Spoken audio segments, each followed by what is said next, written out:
Ma'am, isinusulong po ng DepEd ang school-level class resumption pagkatapos ng sakuna o ng masamang panahon para daw maiwasan ang learning loss.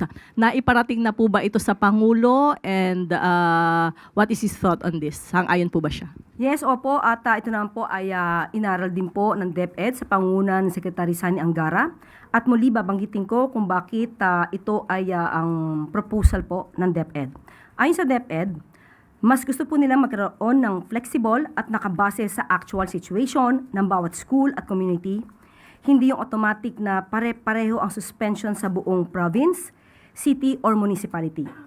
Magkakaiba kasi ang geography, risk at conditions sa bawat lugar.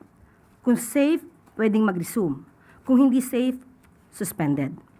Pero hindi ibig sabihin nito na kanya-kanya ang schools.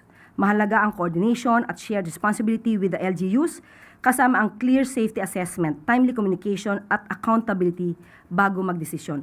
So ito po ay palalawigin ni Secretary Sani Angara at pag-uusapan ito sa mga eskwelahan para alam nila kung paano magbigay ng ulat kapag mayroong masamang panahon.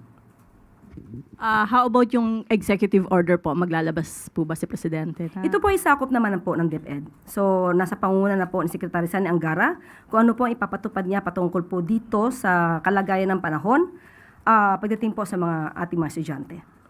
Adjustment po sa school calendar na pag-uusapan ba ito? Sa ngayon ay wala pa po na ipapabatid sa atin si Secretary Sani Angara dahil kapabago pa lang na schedule.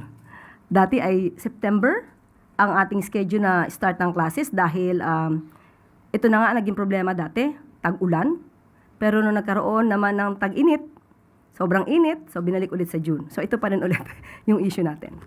How about make-up classes po? Kasi ilang araw na pong walang klase yung mga estudyante. Nakikita niyo po ba yung pangailangan para dito? Okay, ang gusto po ng DepEd, ang utos po dito yung alternatibong pamamaraan at hindi po sinususpend talaga yung classes.